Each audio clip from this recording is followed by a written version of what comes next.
अस्सलाम वालेकुम नाज़रीन, मैं हूं साहिल रियाज और आप मेरा यूट्यूब चैनल देख रहे हैं साहिल रियाज बुलर। एविएशन की दुनिया में एक और अफसोसनाक बुरी खबर है।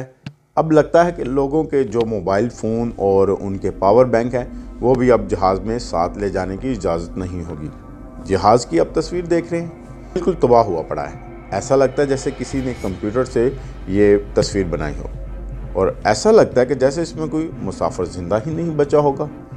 ना तो AIV से जनरेट वीडियो है और ना ही सारे मुसाफिर मारे गए, लेकिन सारे बहुत मौत के करीब थे। कुछ सेकंड की देरी हो जाती और जो हुआ वो अगर ना होता तो न जाने क्या कुछ हो जाता, क्या क़यामत आ जाती। कोरिया से एक और ख़बर आई है। जो त्यारा बुसान एयर का कोरिया से हांगकांग के लिए फ्लाई करने वाला था, और तभी जो उसकी ओवरहेड स्टोरेज होती है उसमें से धुआं उठना शुरू हो गया। और जब बताया गया फ़्लाइट अटेंडेंट्स को तो उन्होंने फिर खुद ही अपनी कोशिश से आग बुझाने की कोशिश की, लेकिन उसमें वो नाकाम रहे। ये जो वीडियो है आप पहले देख लें, फिर उसके बाद हम आपको बताएंगे कि वो कौन सी चीज़ है जिससे ये सारा मामला ख़राब हुआ। बस एक छोटी सी चीज़ ने पूरे जहाज़ को तबाह कर दिया। नाज़रीन, इससे पहले आपसे गुजारिश है कि अगर आपने अभी तक हमारे चैनल को सब्सक्राइब नहीं किया तो आप जल्दी से हमारे चैनल को सब्सक्राइब कर दीजिए और बेल के आइकन को दबा के ऑल पे प्रेस कर दीजिएगा। शुक्रिया। अच्छा जी, तफसील कुछ इस तरह से है कि बुसान एयरलाइन का त्यारा कोरिया से हांगकांग के लिए फ़्लाई करने के लिए रेडी था। इसको पुश बैक किया जा रहा था रनवे की जानब। अभी ये टेक ऑफ के लिए जा रहा था तो तभी इसमें जो स्टोरेज हेड है उसमें से धुआं उठना शुरू हो गया। ये सिर्फ एक पावर बैंक की वजह से हुआ। वो पावर बैंक जो हम मोबाइल फ़ोन के लिए इस्तेमाल करते हैं, वही पावर बैंक मुसीबत की जड़ बना। उसमें एथिलीन की बैटरी होती है, वो बैटरी फट गई और उसकी वजह से स्टोरेज हेड में आग लग गई। जब फ्लाइट अटेंडेंट्स को पता चला तो उन्होंने अपनी तरफ से बहुत कोशिश की आग को बुझाएं, लेकिन नाकाम। क्योंकि स्टोरेज हेड में आपको पता है बेशुमार सामान होता है मुसाफिरों का, जिसमें कपड़े होते हैं, प्लास्टिक की चीज़ें होती हैं और बहुत सी ऐसी चीज़ें होती हैं जिससे आग को बुझाना मुश्किल हो जाता है। और आग ने शिद्दत पकड़ ली और आग शिद्दत पकड़ते पकड़ते इतनी तेज़ हो गई कि उसे फ़्लाइट अटेंडेंट्स बुझा ना सकें। तो उसके बाद जी उन्होंने मुसाफिरों को एमरजेंसी गेट से निकाला और मुसाफिरों को फौरी तौर पर जल्दी से जल्दी जहाज़ से नीचे उतार कर जहाज़ को खाली करवाया गया। ये मामला इतना आसान नहीं था, क्योंकि जहाज़ में धुआं भरने की वजह से मुसाफिरों को सांस लेने में भी दुश्वारी हो रही थी।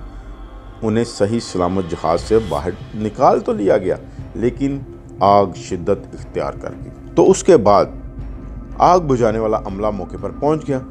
उनकी टीमों की कोशिश के बाद भी आप देख लें कि आग ने जहाज़ की क्या हालत कर दी है, और आपके सामने है। नाज़रीन, आप गुमान करें अगर ये हादसा त्यारे के टेक ऑफ होने के बाद होता तो फिर शायद मुसाफिर धुएं की वजह से, दम घुटने की वजह से ही मर जाते।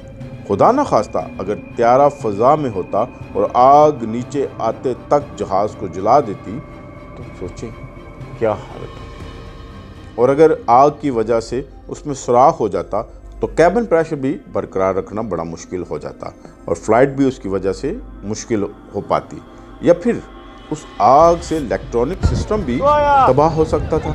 तो नाज़रीन, एक मुकम्मल तबाही थी। जनूबी कोरिया में आप जानते हैं कि इस तरह का वाक़या पहले भी हो चुका है। यह दूसरा हादसा था जिससे खुदा ने बचा लिया। सारे मुसाफिरों की जान बच गई। और अब देखें कि कौन सा नया कानून आने वाला है और कितना सख्त होगा।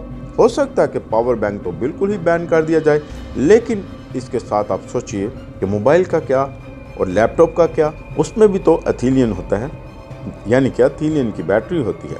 अब अगर एथिलीन इतना ही ख़तरनाक माना जाता है तो फिर लोगों को अपने mobile phone, power bank, laptop और दीगर गैजेट के लिए किसी सख्त कानून का सामना करना पड़ेगा, या फिर किसी और किस्म के कानून का भी सामना करना पड़ सकता है।